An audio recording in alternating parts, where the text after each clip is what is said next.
तो देखो बच्चों, हम लोग पोलर नॉन पोलर के बारे में बात कर रहे थे। चैप्टर हमारा केमिकल बॉन्डिंग चल रहा है।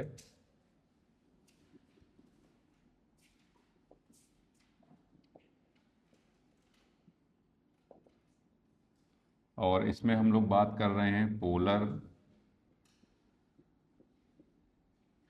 Non polar. तो बेटा मैंने आपको बताया था, ये देखिए दो वेक्टर हैं, दो वेक्टर के बीच का ये एंगल है थीटा। जैसे जैसे ये थीटा बढ़ेगा रिजल्टेंट घटेगा, डाइपोल मोमेंट घटेगा, पोलैरिटी घटेगी। और अगर ये थीटा थीटा घटेगा, रिजल्टेंट बढ़ेगा, डाइपोल मोमेंट बढ़ेगा, पोलैरिटी बढ़ेगी। कल एक क्वेश्चन आपको कराया था मैंने, आज उसे वैसा ही कुछ दूसरा क्वेश्चन कराने जा रहा हूं। देखिए यहां पर फिर से कह रहे हैं, ये देखिए, ये मान लीजिए ये है क्लोरोबेंजीन, ठीक है, ये है क्लोरोबेंजीन, इसमें ये है क्लोरीन। और इसी में हमने बेटा ये बताए थे ऑर्थो पोजीशन है, ऑर्थो पोजीशन पर भी एक क्लोरीन लगा दिया, तो ये हो जाएगा ऑर्थो डाई क्लोरोबेंजीन। ऑर्थो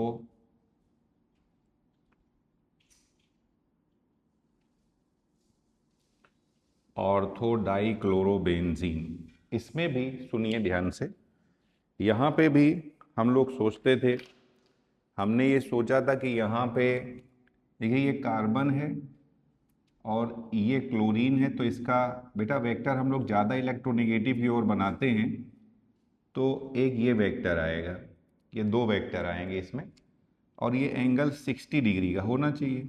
उस हिसाब से हम डाइपोल मोमेंट निकाला।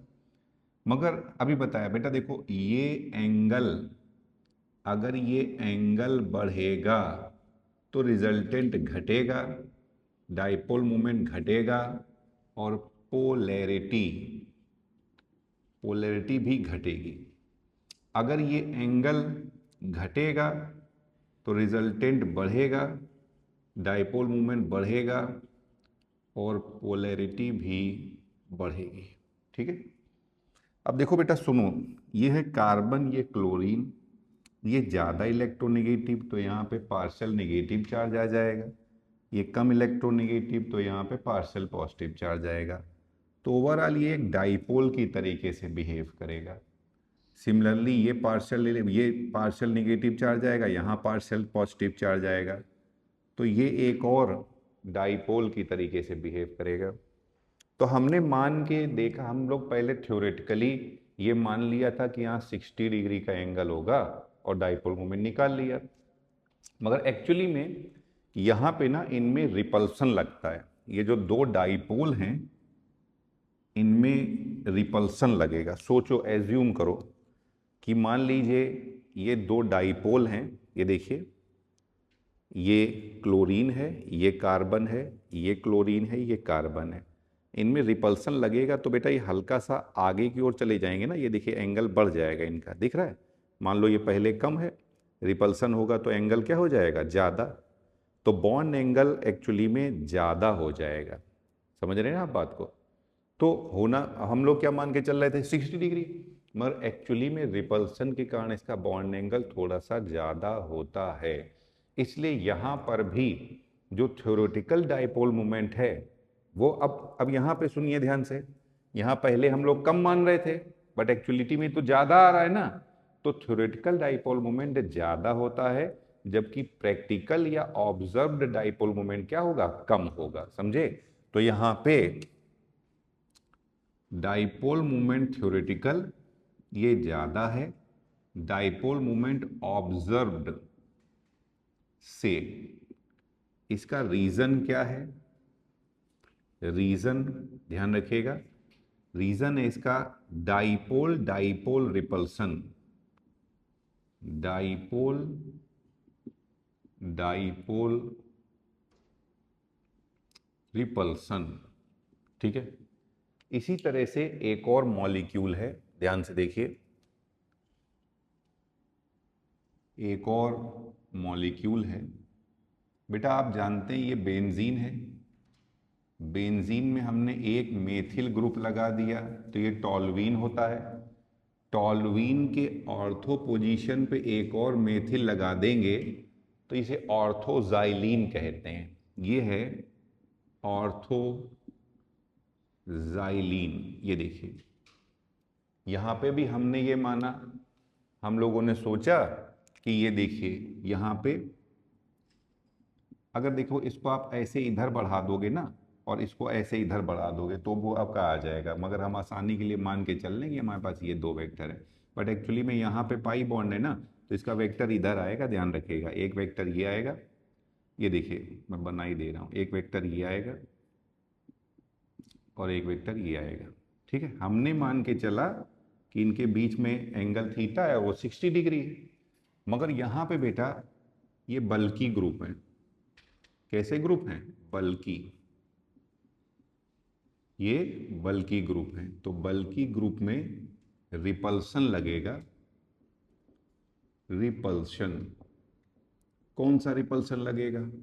वांडर वाल रिपल्सन लगेगा यहाँ पे, वांडर वाल रिपल्सन। ठीक है, तो इसका भी बॉन्ड एंगल रिलेटिवली थोड़ा सा बढ़ जाएगा। तो यहाँ पे भी थ्योरेटिकल डाइपोल मोमेंट और ऑब्जर्व्ड डाइपोल मोमेंट में थ्योरेटिकल ज़्यादा होगा और ऑब्जर्व्ड कम होगा। तो यहाँ पे भी theoretical dipole moment observed dipole moment से ज़्यादा होगा। रीज़न है, यहाँ रीज़न है वांडर वॉल रिपल्सन के कारण एक्चुअल बॉन्ड एंगल ज़्यादा होगा। ध्यान रखें, एक्चुअल यहाँ पे एंगल दोनों के बीच का, वेक्टर के बीच का एंगल ज़्यादा आएगा। समझे? अब बेटा सुनो ध्यान से, मैं अभी आपको बताऊंगा टाइप ऑफ बॉन्ड्स में, बट अभी ये क्वेश्चन आ गया है तो पहले हम लोग कर रहे हैं। सुनिए, अगर मैं इनकी स्ट्रेंथ की ऑर्डर करूं, स्ट्रेंथ, तो हाइड्रोजन बॉन्डिंग काफ़ी ज़्यादा डोमिनेटिंग फोर्स है। फिर डाइपोल डाइपोल इंटरैक्शन ये आ जाएगा। फिर वांडर वाल फोर्सेस ना सबसे कम पावरफुल फोर्सेस होते हैं। तो अब अगर आपसे क्वेश्चन में ये दे ही दिया जाए order of dipole moment, dipole moment का ऑर्डर कह रहे हैं बताना है, और पहला है आपके पास, ये देखिए, एक तो ये कंपाउंड है, दूसरा ये कंपाउंड है, और तीसरा ये कंपाउंड है। कह रहे इनको डाइपोल मोमेंट के बेसिस पे अरेंज करना है। तो देखो बेटा, यहां मैंने आपको बताया था, यहां हाइड्रोजन बॉन्डिंग हो जाती है, इंट्रा मॉलिक्यूलर हाइड्रोजन बॉन्डिंग होती है, तो यहाँ एक्चुअली में बॉन्ड एंगल रिड्यूस हो जाता है। तो इसमें तो डाइपोल मोमेंट बढ़ रहा था, याद आया? इसमें डाइपोल मोमेंट बढ़ रहा था। ठीक, यहाँ पे रिपल्सन लगता है, यहाँ पे रिपल्सन लगता है, मगर यहाँ वांडर वाल रिपल्सन लगता है और यहाँ पे डाइपोल डाइपोल रिपल्सन लगता है।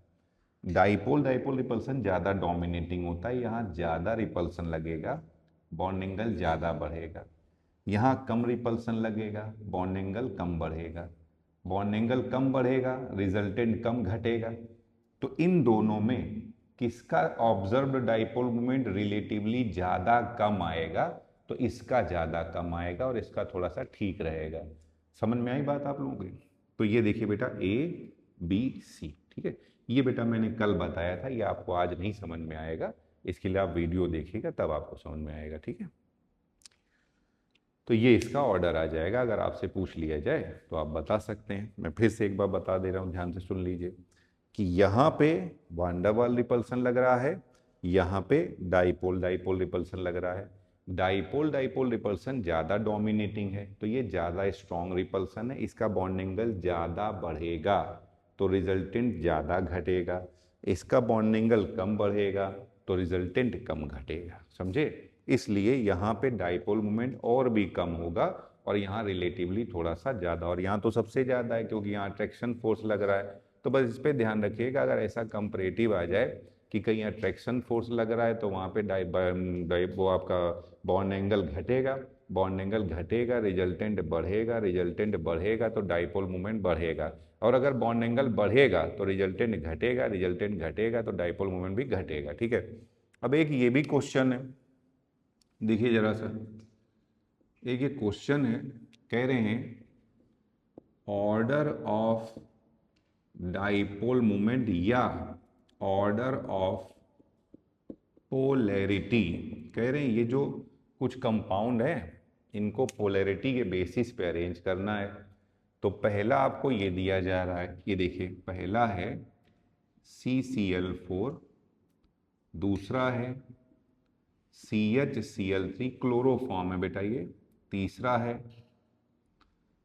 है CH2Cl2 और चौथा है CH3Cl। ये देखिए, इसको मैं दो तरह से करना आपको बता रहा हूं कि कैसे आप इनकी पोलैरिटी का ऑर्डर बता सकते हैं।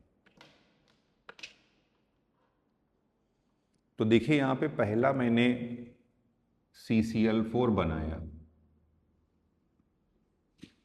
CCl4 बेटा 4 सिग्मा है तो शेप हो जाएगा टेट्राहेड्रल। और कल मैंने आपको बताया था कि टेट्राहेड्रल में अगर सभी टर्मिनल एटम सेम होते हैं, देखिए एक तो ये मेथड है, टेट्राहेड्रल में सभी टर्मिनल एटम सेम होते हैं तो रिजल्टेंट क्या आ जाएगा, non polar, dipole moment zero. तो इसका डाइपोल मोमेंट जीरो और ये मॉलिक्यूल हो जाएगा नॉन पोलर, तो इसकी तो पोलैरिटी सबसे कम है। इसको एक तो ऐसे देख सकते हो, देखिए दूसरा ऐसे भी देख सकते हैं। देखिए बेटा, एक ये वेक्टर मिलेगा, दिख रहा है, एक ये वेक्टर मिलेगा, एक ये वेक्टर मिलेगा, सारे वेक्टर एक दूसरे को कैंसल आउट कर देंगे, तो यहाँ पे पोलैरिटी कैसे आएगी।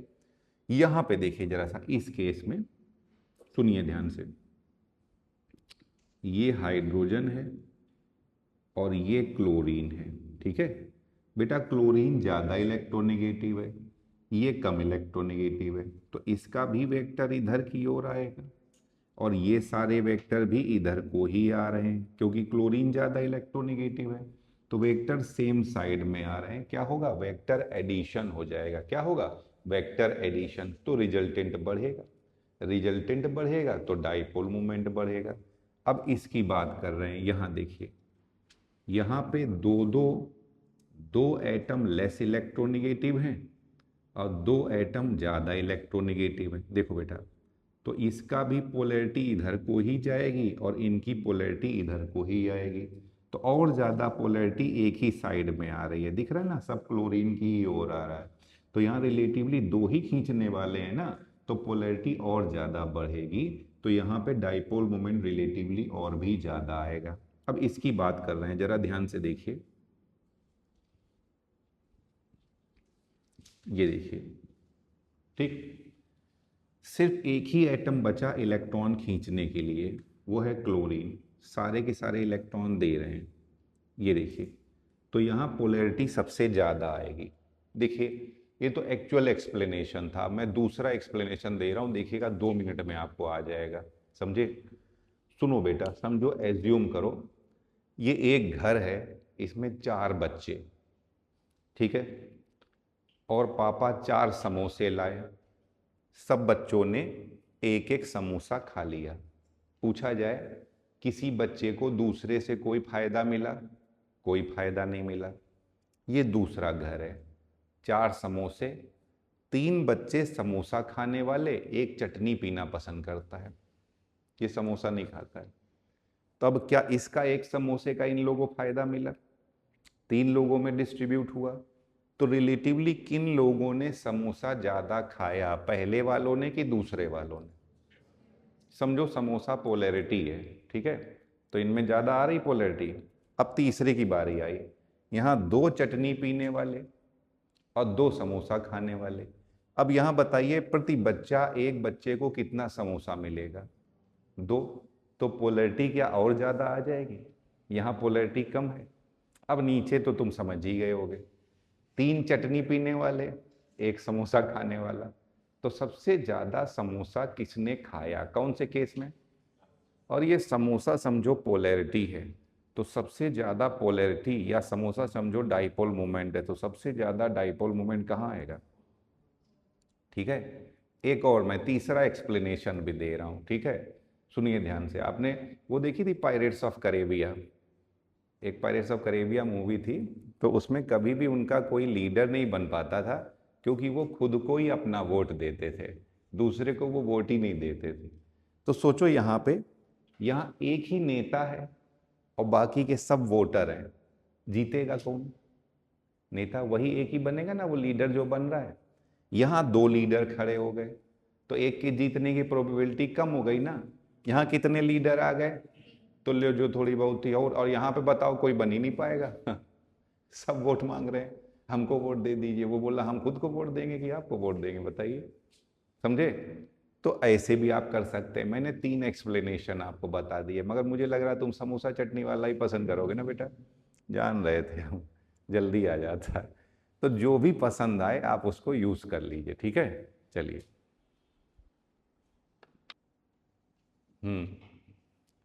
तो देखो बेटा, इधर देखिए सब लोग, एक ये क्वेश्चन आ जाता है, इनको अरेंज करना है FNO और FNO2, डाइपोल मोमेंट के बेसिस पे अरेंज करना है कि किसका डाइपोल मोमेंट ज़्यादा होगा और किसका डाइपोल मोमेंट कम होगा। देखो बेटा, तो अब यहाँ पे इनका हमें एक्चुअल स्ट्रक्चर बनाना पड़ेगा।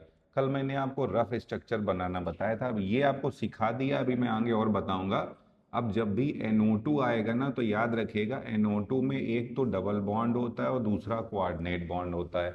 और अगर सिर्फ FNO की बात करें, पहले हम इसको निकाल लेंगे, सॉल्व करेंगे कि इसका शेप क्या आएगा। ये देखिए, कल मैंने आपको बताया था, ऑक्सीजन 2 बॉन्ड बनाएगा, फ्लोरीन 1 बॉन्ड बनाएगा। इसके वैलेंस शेल में 5 इलेक्ट्रॉन्स हैं। यहाँ पे कितने खर्च हो जाएंगे? 3 खर्च हो जाएंगे, कितने बचेंगे? 2। तो यहाँ आ जाएगा 2 सिग्मा 1 लोन पेयर। शेप आ जाएगा आपका एंगुलर, यहाँ शेप आ जाएगा एंगुलर, ठीक है। तो बेटा देखो, ये FNO2 है, FNO है, एंगुलर मैनर में इसको हम लोग बना देंगे।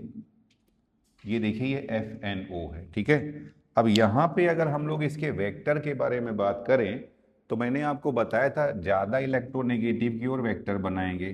तो एक तो ये वेक्टर मिलता है, ये देखिए, और दूसरा ये वेक्टर मिलेगा, इनका रिजल्टेंट वेक्टर यहाँ आएगा। और दूसरा देखिए यहाँ पे, ये एक ऑक्सीजन का, ये एक लोन पेयर भी तो है, तो लोन पेयर का भी यहाँ पे वेक्टर मिलेगा, समझ रहे हैं ना। तो रिलेटिवली अगर लोन पेयर को देख रहे हैं, लोन पेयर का कोई बहुत स्ट्रॉन्ग वेक्टर नहीं होगा, बट वेक्टर है, समझे। अब हम लोग बात कर रहे हैं FNO2 की, FNO2 की। ये देखिए, यहाँ पे पहले इसका रफ स्ट्रक्चर बना लीजिए। रफ स्ट्रक्चर बनाएंगे, अब देखिए बता दिया मैंने आपको, पहले सिखा दिया, यहाँ एक कोऑर्डिनेट बॉन्ड आता है। तो एक्चुअली में यहाँ पे 3 सिग्मा बॉन्ड आएंगे। ये देखिए, ये एक्चुअल स्ट्रक्चर ही है। आप वैसे ही सॉल्व करेंगे तो पहले आपका प्लेनर ट्रायंगुलर शेप आएगा, फिर आप इन्हें अरेंज कर सकते हैं। यहाँ देखिए, इसमें है दिक्कत, यहाँ पे एक वेक्टर तो ये आएगा नाइट्रोजन ऑक्सीजन का, दूसरा ये वेक्टर आएगा, इन दोनों का रिजल्टेंट वेक्टर यहाँ आएगा। मगर आप जानते हैं फ्लोरीन कितना ज्यादा इधर भी है अपोजिट एक वेक्टर, इधर भी एक अपोजिट वेक्टर है, मगर ये सिर्फ लोन पेयर है, ये उतना स्ट्रॉन्ग वेक्टर नहीं मिलेगा। मगर यहाँ पे देखिए, ये अपोजिट वेक्टर कौन बनाने वाला है? कौन बनाने वाला है? फ्लोरीन। बेटा आपको बताया है सबसे ज्यादा इलेक्ट्रोनिगेटिव है, तो यहाँ भी वेक्टर कैंसिलेशन होगा, यहाँ भी वेक्टर कैंसिलेशन होगा, मगर यहाँ ज्यादा वेक्टर कैंसिलेशन होगा और यहाँ पे कम कैंसिलेशन होगा। तो बताइए अब किसका डाइपोल मोमेंट ज्यादा होगा? तो FNO का ज्यादा होगा और FNO2 का कम होगा। तो dipole moment of FNO is greater than the dipole moment of FNO2। Reason बताया, यहाँ पे ज्यादा वेक्टर कैंसिलेशन हो रहा है। अब एक चीज और भी मैं आपको बता रहा हूं, FNO की ही अगर हम लोग बात करें, ये देखिए, अगर हम लोग बात कर रहे हैं FNO की, तो यहां अभी आपने देखा था FNO में, ये देखिए FNO में ना अगर यहाँ पे सिर्फ यही वेक्टर, आप सोचो, एज्यूम करो अगर यही वेक्टर आ रहे होते तो यहाँ ये वेक्टर इसका रिजल्टेंट आ जाता, केवल वेक्टर एडिशन से आपको प्रोडक्ट मिलना था, समझे। मगर एक्चुअली में यहाँ पे ये लोन पेयर भी होता है, समझे। तो क्या हुआ, ठीक है ना। हाँ, तो बोल रहे हैं भैया एक्चुअली में यहाँ ये लोन पेयर भी होता है, तो हम सोचते थे ना कि ये केवल ये वेक्टर आएंगे और इनका वेक्टर एडिशन से प्रोडक्ट मिलेगा, मगर यहाँ लोन पेयर भी होता है, लोन पेयर का भी तो वेक्टर आता है। तो FNO का डाइपोल मोमेंट भी जितना आना चाहिए था उतना नहीं आता है, उससे थोड़ा सा कम आता है। रीजन है क्योंकि यहाँ पे लोन पेयर भी आता है और लोन पेयर के कारण थोड़ा बहुत तो वेक्टर कैंसिलेशन होगा ही होगा, तो इसका भी डाइपोल मोमेंट एक्चुअली में थोड़ा सा कम होता है। तो actual dipole moment is relatively less, कम होता है, और रीजन है इसका due to lone pair vector, due to lone pair and opposite vector is also present। Lone pair के कारण एक अपोजिट वेक्टर भी आता है, समझे, जिससे इसका एक्चुअली में कैंसिलेशन होता है। अब ये देखिए एक और क्वेश्चन मैं आपको बता रहा हूं, पोलर नॉन पोलर में ये भी कभी कभी दे दिया जाता है। ये एक साइनाइड है और ये दूसरा साइनाइड है, इसमें क्वेश्चन पूछ रहे हैं ये पोलर है या नॉन पोलर है, बस इतना ही पूछा गया है, ठीक है। बेटा देखो सुनो ध्यान से, ये बेंजीन है बेटा, ये साइनाइड है, हमको कैसे पता चला, ये सीधा होगा, देखो 1 सिग्मा 2 सिग्मा, ठीक है। 2 सिग्मा में शेप कैसा होता है, लीनियर, तो सिमिलरली यहां पे भी शेप कैसा हो जाएगा, लीनियर। बेटा जब आप वेक्टर बनाते हैं ना तो ज्यादा इलेक्ट्रोनेगेटिव की ओर वेक्टर बनाएंगे, तो कार्बन और नाइट्रोजन में नाइट्रोजन ज्यादा इलेक्ट्रोनेगेटिव है, सिमिलरली कार्बन और नाइट्रोजन में नाइट्रोजन ज्यादा इलेक्ट्रोनेगेटिव है। तो ये दो इक्वल वेक्टर कितनी डिग्री के एंगल पे आ रहे हैं, 180 डिग्री के एंगल पे आ रहे हैं। तो जब दो इक्वल वेक्टर 180 डिग्री के एंगल पे आते हैं तो रिजल्टेंट क्या हो जाता है, 0 हो जाता है। तो यहाँ पे रिजल्टेंट 0 हो जाएगा, रिजल्टेंट 0, तो डाइपोल मोमेंट 0, आंसर आ जाएगा नॉन पोलर। आई बस वन में, ठीक है, तो नोट कर लीजिए इसको।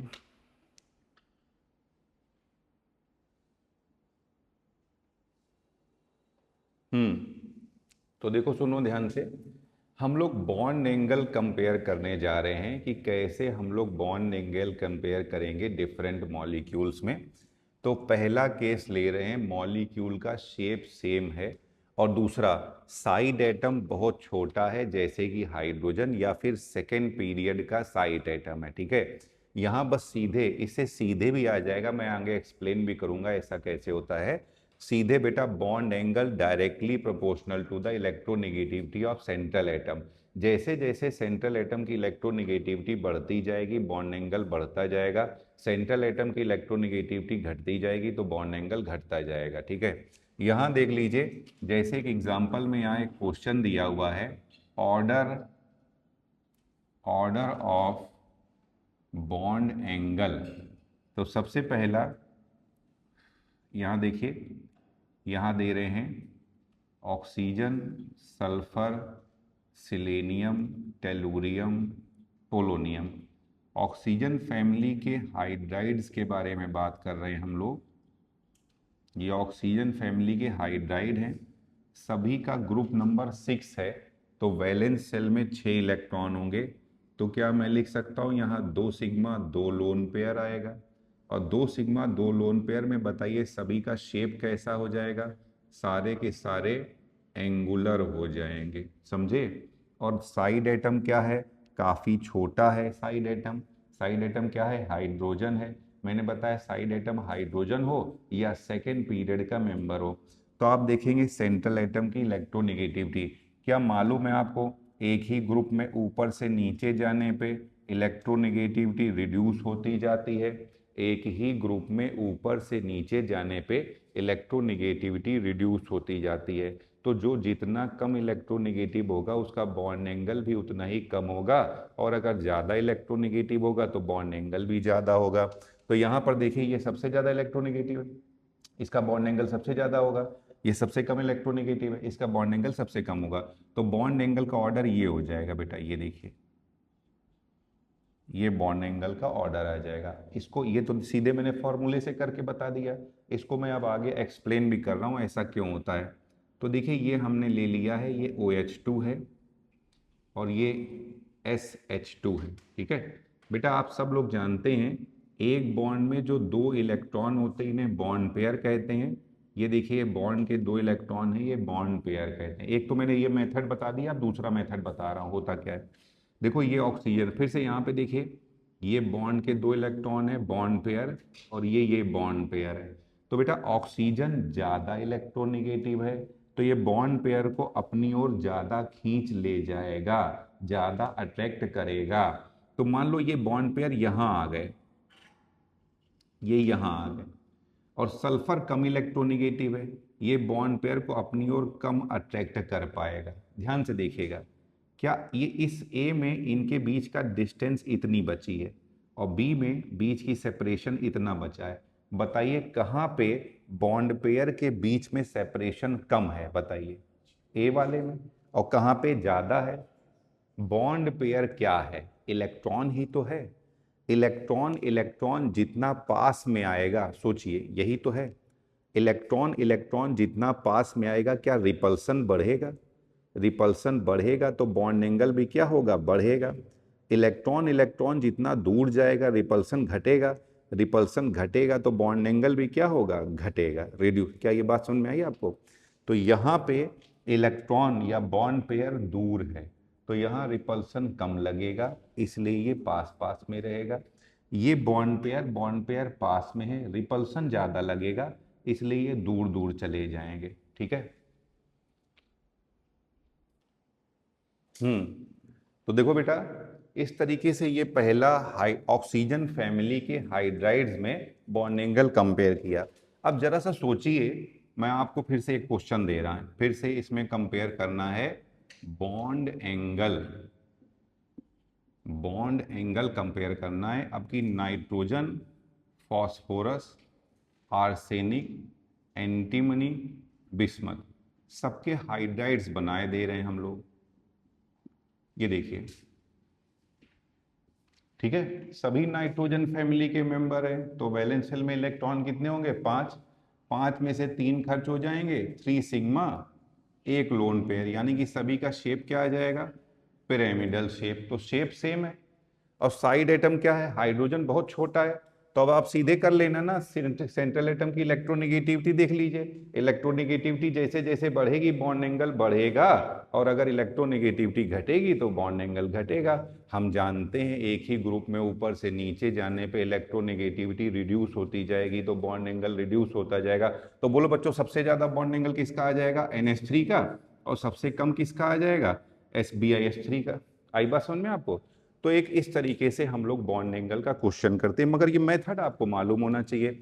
सर अब इस मेथड की कहाँ जरूरत पड़ेगी, मान लीजिए इधर देखिए, सब लोग देखिए, बॉन्ड एंगल का ऑर्डर पूछ रहे हैं और आपको ये दो दे दिए, H2O दे दिए हैं और OF2 दे दिया है, ठीक है। अरे सुनो देखो इधर, मत लिखो, समझो जरा सा। तो बेटा पहले तो यहाँ सेंट्रल एटम ऑक्सीजन है, यहाँ भी सेंट्रल एटम ऑक्सीजन है, सब में 2 सिग्मा 2 लोन पेयर आएगा, यहाँ पे भी 2 सिग्मा 2 लोन पेयर, और यहाँ पे भी 2 सिग्मा 2 लोन पेयर। तो ये भी एंगुलर आ जाएगा और ये भी एंगुलर आ जाएगा, दोनों के दोनों एंगुलर आ जाएंगे, ठीक है। तो चलो फिर बना देते हैं इसको हम, ये देखिए, ठीक है। तो देखो बेटा सुनो ध्यान से, क्या मैंने आपको बताया है ऑर्डर ऑफ इलेक्ट्रोनेगेटिविटी, सबसे ज्यादा इलेक्ट्रोनेगेटिव कौन है? फ्लोरीन। फ्लोरीन के बाद कौन होता है? ऑक्सीजन। ऑक्सीजन के बाद कौन होता है? नाइट्रोजन। और लगभग बराबर इलेक्ट्रोनेगेटिव कौन होता है? क्लोरीन। ध्यान रखिएगा, और भूल जाएंगे तो इसका ये फार्मूला है FON, इसको कहते हैं फोन और क्लोरीन को कहते हैं कर लो। ध्यान रखिएगा, तो भूल जाएंगे तो फोन कर लेंगे, फॉर्मूला याद रखिएगा इसका, फोन कर लो, ऑर्डर ऑफ इलेक्ट्रोनेगेटिविटी। तो ऑक्सीजन दुनिया का नंबर 2 का इलेक्ट्रोनेगेटिव एलिमेंट है। सामने कौन है बताइए? हाइड्रोजन। क्या ही कर लेगा? ऐसा होता है ना, मान लीजिए हमें लगता है सामने वाला बहुत कमजोर है तो हम अपने आप को बहुत पावरफुल मान के चलते हैं कि ये तो डरेगा ही डरेगा हमसे। ऐसा है कि नहीं है?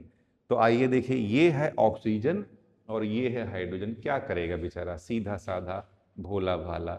अब जो करेगी सो ऑक्सीजन ही करेगी ना भैया। यही है कि हम जंगल में शेर मिल गया, आप क्या कर लिया? शेर का हम क्या कर लेंगे? जो करेगा सो शेर ही करेगा ना भैया, समझे? तो ये वैसे ऑक्सीजन मिल गई, तो अब क्या करेंगे बेटा? अरे बॉन्ड के जो 2 इलेक्ट्रॉन है, बॉन्ड पेयर है, इसको कौन ले जाएगी? ऑक्सीजन अपनी ओर घसीट लेगी, तो ये बॉन्ड पेयर ऊपर की ओर आ जाएंगे। ये देखिए, ठीक है ना? और बेटा एक कहावत है, हर बाप का भी एक बाप होता है, लोग उसे दादा कहते हैं, है कि नहीं? सही कह रही कि नहीं बताइए? आप लोग तो बायो के स्टूडेंट हैं, ऑफिशियली सही बात है। तो अभी तक ये ऑक्सीजन थी, आंख दिखा रही थी, हाइड्रोजन को सीधा समझ करके डरा रही थी। अब देखो बेटा कौन आ गया, दिख रहा है? एक नहीं दो दो फ्लोरीन। बताइए अब क्या कर लेगी ऑक्सीजन? जो भी करेगा ऑक्सीजन फ्लोरीन करेगा ना भैया। तो अब बताओ बेटा, बॉन्ड पेयर को कौन अपनी ओर खींच ले जाएगा? फ्लोरीन खींच ले जाएगा बॉन्ड पेयर को अपनी ओर, समझे? तो बेटा बताओ हमको, बॉन्ड पेयर किसमें पास पास में होगा? बताओ, अच्छा किसमें पास पास में होगा? H2 में। और किसमें दूर दूर बना रहेगा रिलेटिवली? क्योंकि नीचे ओर खिसक गया ना, तो यहां दूर दूर बना रहेगा। तो कहां ज्यादा रिपल्सन लगेगा बताइए, और कहां कम रिपल्सन लगे? तो इसलिए इसका बॉन्ड एंगल ज्यादा होगा और इसका बॉन्ड एंगल कम होगा। ये केस 1 था, जब शेप तो सेम है मगर साइड एटम बहुत छोटा है। अब अगर सर केस 2 कह रहे हैं शेप तो अभी भी सेम है, साइड एटम बड़ा है, ये हो थर्ड पीरियड या हायर, या फिर साइड एटम की जगह पूरा पूरा लगा हो मॉलिक्यूल, तो यहां पे इलेक्ट्रोनेगेटिविटी नहीं, यहां एटम का साइज देखते हैं। तो यहां पे size of side atom, size जितना ज्यादा होगा बॉन्ड एंगल भी उतना ही ज्यादा होगा, समझे? देखो सुनो, सुनो इधर, अब की फिर से, अब यहां इलेक्ट्रोनेगेटिविटी नहीं देखनी है, फिर से क्वेश्चन दिया गया है बेटा। देखो सब लोग देखो, अभी आप खुद ही समझ जाओगे। बॉन्ड एंगल के बेसिस पे अरेंज करना है। एक तो है OH2 और दूसरा है OCl2। अभी भी सेंट्रल एटम ऑक्सीजन है, 6 इलेक्ट्रॉन वैलेंस सेल में, 2 sigma 2 lone pair, angular shape. तो लो मैंने एंगुलर बना दिया, ये देखिए बेटा। सुनो, अब आप ही बताओगे मुझे। सोचो, एज्यूम करो कि ये बस की कोई सीट है, ये एक बस की सीट है, इस पे ये 2 लोग बैठे हुए हैं। क्या ये कंफर्टेबल है? तो आपको अभी समझ में नहीं आएगा मैं क्या पूछ रहा हूं, अभी देखिएगा फिर से। ये बस की सीट है, ये बस की सीट है और ये 2 लोग बैठे हुए हैं। बताइए क्या ये कंफर्टेबल है? अब समझ में आया कंफर्टेबल का मतलब है? कहां रिपल्सन ज्यादा लग रहा है, पहले वाले में कि दूसरे वाले में? कौन दूर दूर भागने की कोशिश करेगा, पहले वाला कि दूसरा वाला? अब कुछ समझ में आया क्या आपको? देखो ये हाइड्रोजन कैसे है, छोटे छोटे, ये क्लोरीन कैसे हैं, मोटे मोटे, समझे? तो इनमें रिपल्सन ज्यादा लगेगा, तो यहां बॉन्ड एंगल ज्यादा आएगा। ऐसे देखते हैं साइज इफेक्ट। ठीक है, तो बोलो बेटा, अबे समझ में आया तुम लोग? तो बॉन्ड एंगल किसका ज्यादा होगा? इधर देखो, किसका ज्यादा होगा? क्या ये बात समझ में आई सबको? तो जैसे, मगर ये थर्ड पीरियड के आगे देखेंगे। अब आपको फिर से एक क्वेश्चन दे रहा हूं, ध्यान से देखना। क्वेश्चन देखेंगे सब लोग।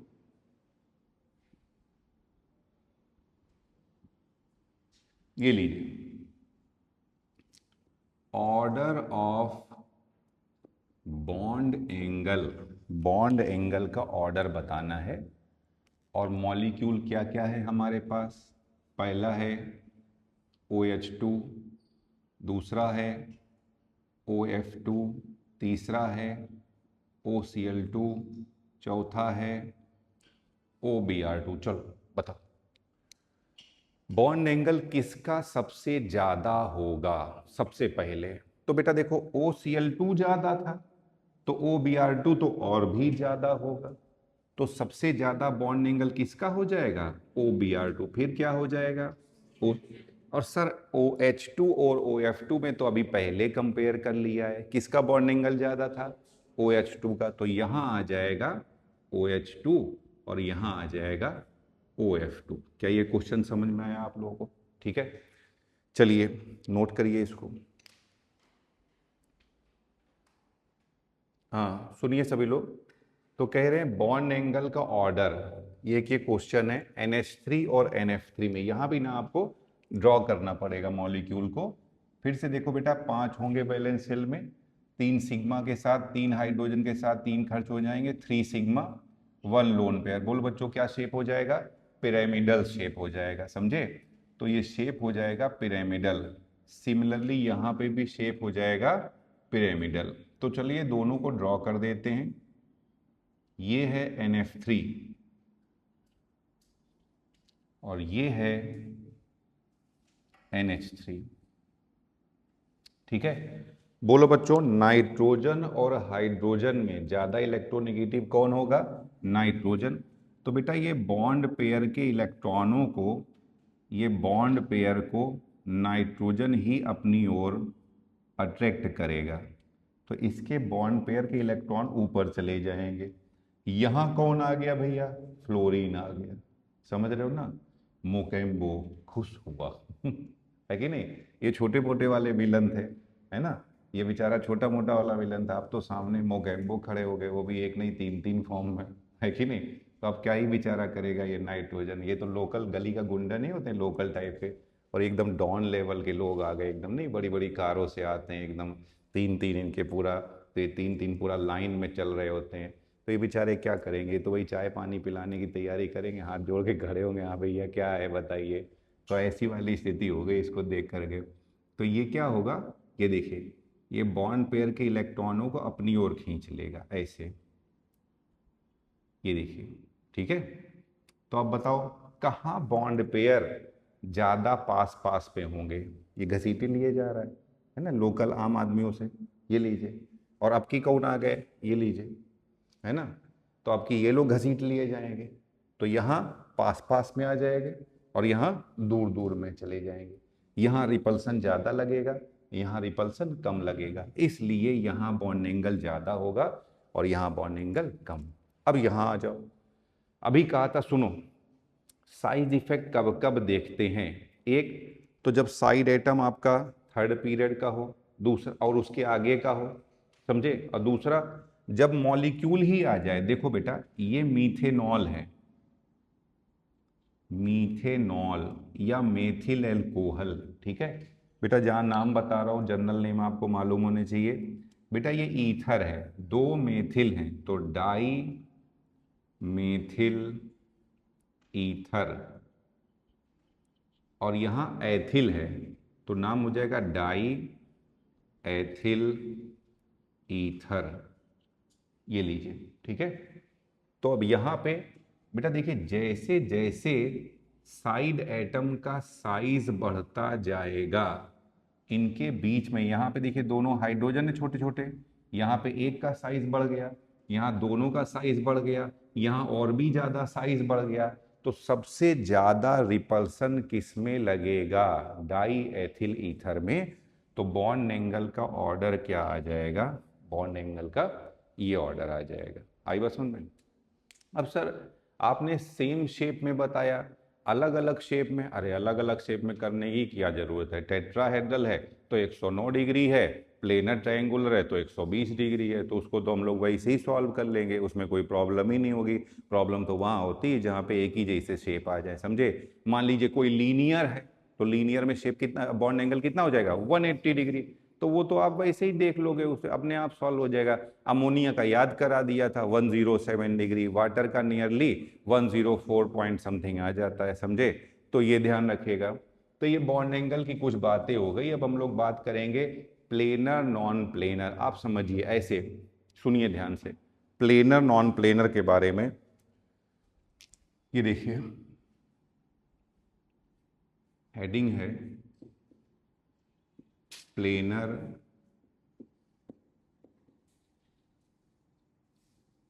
नॉन प्लेनर, ठीक है? तो बेटा आप ही सोचो ना, जैसे मैंने बोला लीनियर, बताइए, तो लीनियर तो एक ही प्लेन में आ जाएगा, तो लीनियर कैसा हो जाएगा? प्लेनर हो जाएगा। मैंने बोला प्लेनर ट्रायंगुलर, तो इसके तो नाम ही में प्लेनर आ रहा है भैया, तो प्लेनर ट्रायंगुलर क्या हो जाएगा? प्लेनर हो जाएगा। मैंने बोला टेट्राहेड्रल, बताइए टेट्राहेड्रल क्या है? 2D स्ट्रक्चर है, ये 3D स्ट्रक्चर है। टेट्राहेड्रल तो 3D स्ट्रक्चर हो जाएगा ना बेटा। टेट्राहेड्रॉन, जैसे ये कैमरे का ये है ना, स्टैंड है इसका, ट्राईपॉड है, तो ये टेट्राहेड्रल शेप है, तो ये 3D स्ट्रक्चर है, यानी कि ये नॉन प्लेनर हो जाएगा। मैंने कहा ट्रायंगुलर बाइपिरामिडल, ये कैसा स्ट्रक्चर है? 3D स्ट्रक्चर है, तो ये भी नॉन प्लेनर हो जाएगा। ऑक्टाहेड्रल बोलो, प्लेनर या नॉन प्लेनर? नॉन प्लेनर, ये भी 3D स्ट्रक्चर है। पेंटागोनल बाइपिरामिडल बोलो, कैसा हो जाएगा? ये भी नॉन प्लेनर हो जाएगा। पिरामिडल बोलो, कैसा हो जाएगा? नॉन प्लेनर हो जाएगा। एंगुलर बोलो, कैसा हो जाएगा? ये सर प्लेनर हो जाएगा। एंगुलर दो है ना, दो लाइन का बन रहा है केवल, तो ये प्लेनर हो जाएगा। अब क्या आ गया? ये हो गया लीनियर, तो लीनियर ही रहेगा, समझे? स्क्वायर प्लेनर क्या हो जाएगा? प्लेनर हो जाएगा। सीसा बताओ। अच्छा सीसा, सीसा में ध्यान देंगे, दो पेन देना जरा, तुम तो ज्यादा ही, तुम ही दे दो यार, देखना है। देखिए इसमें सीसा आपको बताया था ना, इसमें एक तो ऐसा होता है और दो ऐसे होते हैं। ये समझो, ये एक बच्चा बैठा है, ये एक बच्चा बैठा है, सीसा झूला है, समझे? तो इसमें इधर से आओ जरा, निकल के।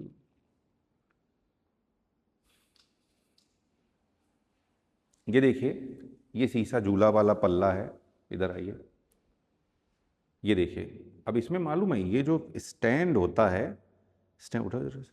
ये देखिए स्टैंड के दोनों पैर ऐसे होते हैं दरअसल, आप सोचो ना, स्टैंड के पैर ऐसे लगे हुए होते हैं, तो इसलिए ये आपका क्या हो जाएगा? नॉन प्लेनर हो जाएगा, समझे? ठीक है बेटा, जाओ ये लो, तो ये नॉन प्लेनर हो जाएगा। चलिए, तो ये पता चल गया सीसा कैसा होता है, नॉन प्लेनर होता है। टी शेप कैसा होगा बताइए? टी शेप कैसा होगा?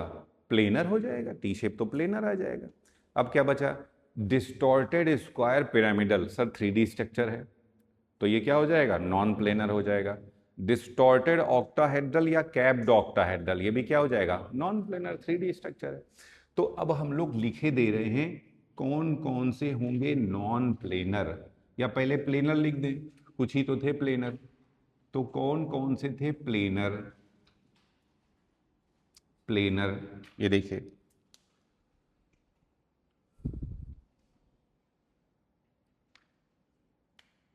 तो एक तो था आपका लीनियर, लीनियर प्लेनर था, फिर planar, planar try angular, planar try angular, इसके बाद आ जाएगा आपका स्क्वायर प्लेनर, स्क्वायर प्लेनर, फिर ये एंगुलर, एंगुलर और टी शेप्ड, जो टी शेप था ये भी प्लेनर रहेगा, ठीक है? और नॉन प्लेनर में कौन कौन से थे?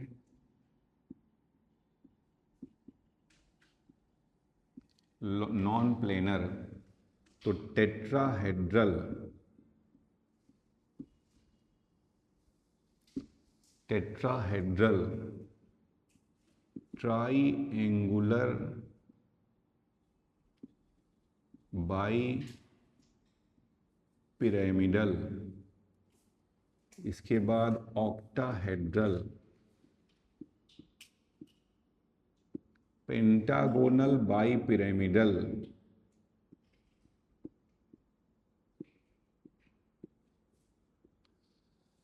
पेंटागोनल बाई पिरामिडल, एक यहां पे लिख लीजिएंगे pentagonal planar,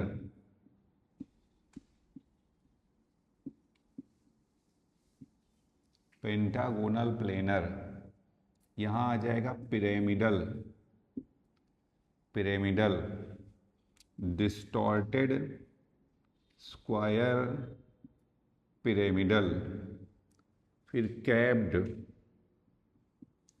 capped octahedral, seesaw, seesaw. तो ये सारे के सारे जो हैं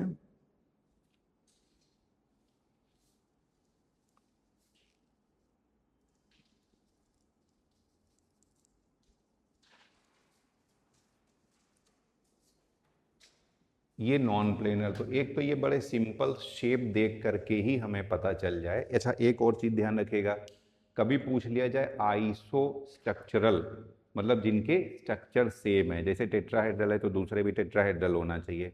पूछा जाए आइसो इलेक्ट्रॉनिक, जिसमें नंबर ऑफ इलेक्ट्रॉन सेम होंगे, ध्यान रखिएगा।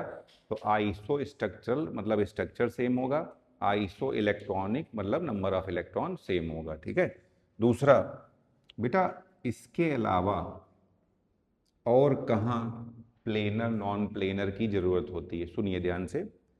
तो मैं बात कर रहा हूं एल्कीन की, एल्कीन, ये जो एल्कीन होती है बेटा, ये एल्कीन ये 3 कैटेगरी की होती है। पहला है कॉन्जुगेटेड, कॉन्जुगेटेड, बेटा कॉन्जुगेटेड का मतलब इसमें डबल बॉन्ड के साथ अल्टरनेट मैनर में होगा। जब भी डबल बॉन्ड के साथ अल्टरनेट मैनर में आता है तो वहाँ रेजोनेंस होगा। मैं रेजोनेंस में और ज़्यादा डिटेल में भी बताऊंगा, बट सुन लीजिए, यहाँ डबल बॉन्ड फिर सिंगल बॉन्ड फिर डबल बॉन्ड, इसे बोलते हैं डबल बॉन्ड के साथ अल्टरनेट मैनर में आ रहा है, यहाँ रेजोनेंस होगा। और रेजोनेंस के कारण ये काफ़ी ज़्यादा स्टेबल होती है, ध्यान रखिएगा, ठीक है। और दूसरा होता है क्यूमुलेटेड, या इन्हें क्यूमिलीन्स भी कहते हैं, क्यूमिलीन्स। यहां डबल बॉन्ड के साथ एडजेसेंट मैनर में आता है, समझे। तो ये बहुत ज़्यादा स्टेबल होते हैं, ये वेरी स्टेबल, और इनकी पोटेंशियल एनर्जी कम होती है। बेटा स्टेबिलिटी जितनी ज़्यादा, याद रखिएगा, potential energy inversely proportional to stability, potential energy जितनी कम होगी स्टेबिलिटी उतनी ही ज़्यादा होगा। Attraction force directly proportional to stability, attraction force जितना ज़्यादा होगा स्टेबिलिटी उतनी ही ज़्यादा होगी।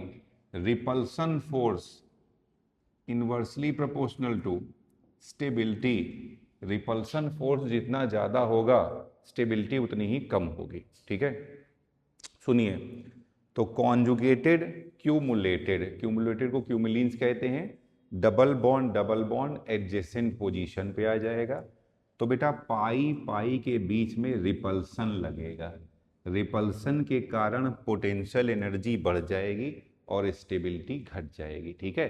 तो ये होंगे very less stable, very less stable, ठीक है। और इनके बीच में होते हैं आइसोलेटेड, आइसोलेटेड, ठीक है भैया।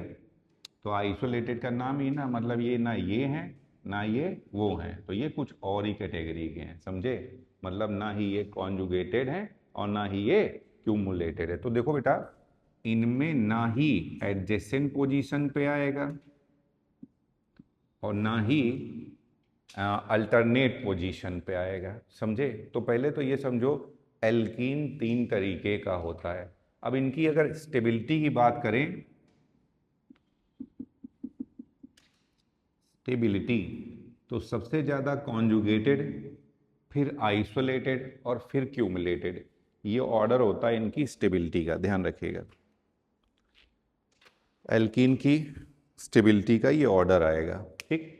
तब हम लोग बात कर रहे हैं, ये क्यूमुलेटेड एल्कीन में कभी कभी क्वेश्चन आ जाता है, ये प्लेनर है या नॉन प्लेनर है, इसके बारे में बात करेंगे। क्या इधर का नोट कर लिया आप लोगों ने?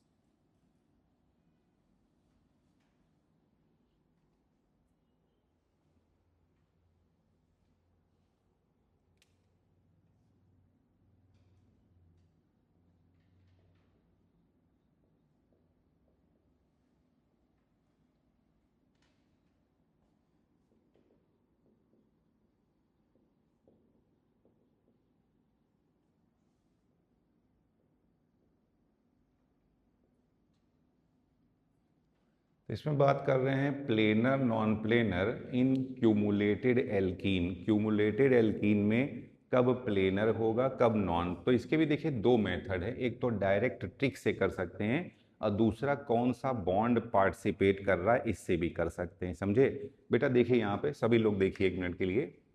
तो इसमें पहला रूल है या ट्रिक्स है, ट्रिक है ये कि अगर if number of pi bond ये होगा ऑड, तो ये हो जाएगा प्लेनर।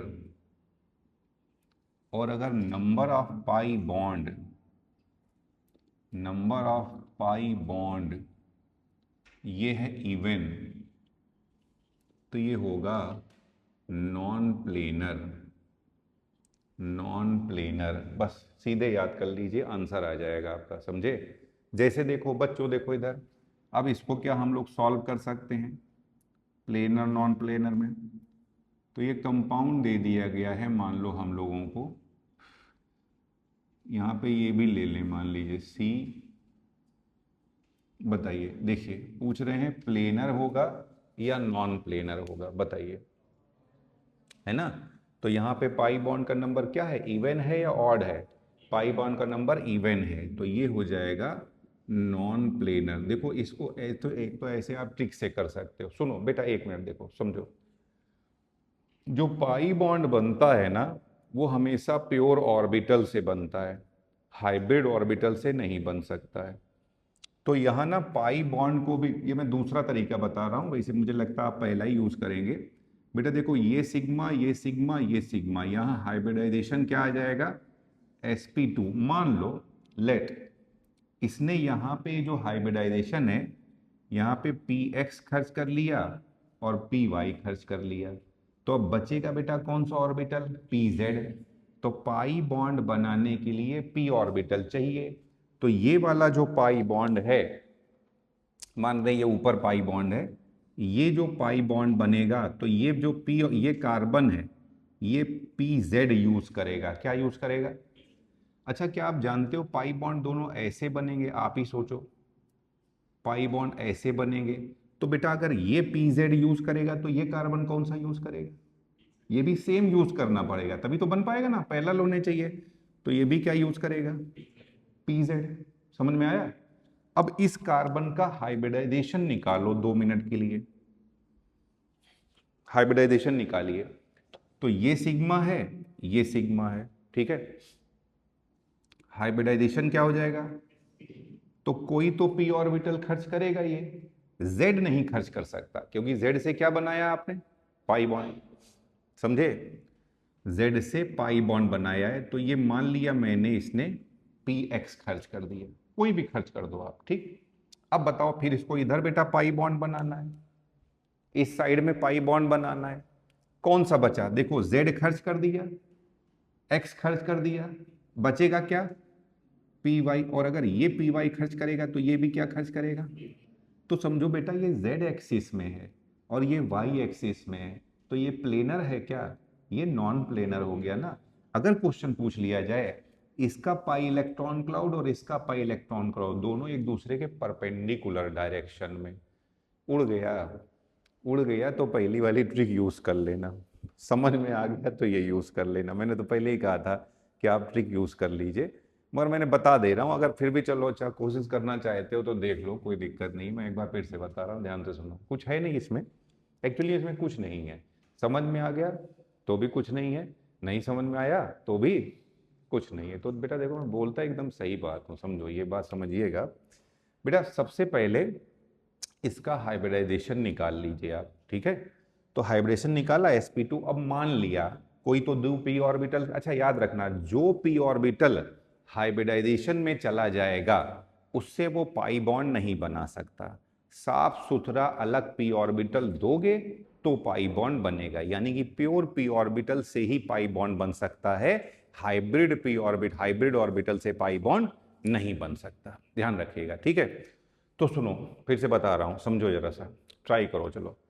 तो यहां पे दो p ऑर्बिटल खर्च हो गए हैं, x और y, तो बचा क्या? z। तो ये यहां पे pz खर्च करेगा।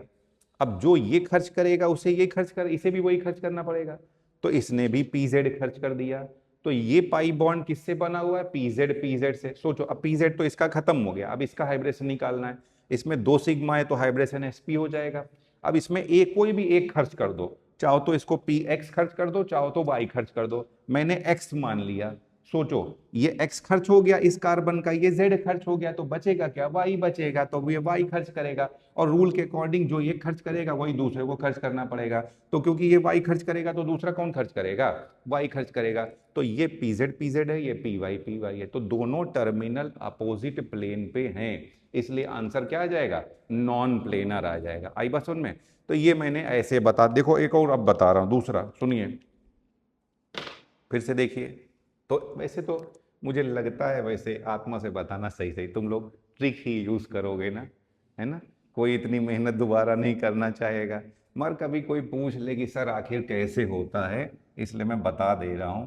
देखिए यहाँ पे, अब मान लो आपको ये दे दिया गया, आपकी बताइएगा प्लेनर है या नॉन प्लेनर है? अच्छा चलो बोलो, बोलो, बोलो। ऑड है ना, तो आंसर क्या हो जाएगा? प्लेनर, ठीक है। ये लीजिए ये प्लेनर आ गया। अब सर पता लगाएं, पता लगाएं कि कैसे आ रहा है। तो देखो बेटा वही चीज है, सबसे पहले हम लोग क्या करेंगे, इसका हाइब्रिडाइजेशन निकाल लीजिए। अब हमेशा की तरह 3 सिग्मा दिख रहे हैं ना, 3 सिग्मा में हाइब्रिडेशन क्या हो जाएगा? sp2। मान लिया ये 2 p खर्च कर रहा है, एक px और एक py, तो पक्का फिर इसने यहाँ पे क्या खर्च किया होगा? यहाँ पे pz और यहाँ पे pz, समझे? और अब यहाँ इसका हाइब्रिडाइजेशन निकाल लो, इसका हाइब्रिडाइजेशन सर sp आएगा। मान लिया इसने क्या खर्च किया, यहाँ पे px खर्च किया, तो अब इसने यहाँ पे क्या खर्च किया होगा? यहाँ पे py खर्च किया और यहाँ पे py खर्च किया, ठीक है। सुनिए ध्यान से, अब यहाँ पे क्या है, इसका हाइब्रिडेशन क्या हो जाएगा? sp। मान लो ये y खर्च कर चुका है, तो यहाँ पे भी x मान लिया, तो अब यहाँ पे क्या आ जाएगा? फिर से क्या आ जाएगा बोलो? pz। ये क्या खर्च करेगा? pz। तो ये क्या खर्च करेगा? pz। तो देखो दोनों सेम प्लेन पे आ रहे हैं ना, समझ में आया? तो यहाँ पे ये टर्मिनल वाले सेम प्लेन पे आते हैं, ये ध्यान रखिएगा, जबकि यहाँ टर्मिनल वाले अब परपेंडिकुलर प्लेन पे आते हैं, इसीलिए नॉन प्लेनर होता है और ये प्लेनर होता है। तो अब हाँ चलिए, तो ये नोट कर लीजिए, ये हो गया हमारा प्लेनर नॉन प्लेनर हो गया है, प्लेनर नॉन प्लेनर।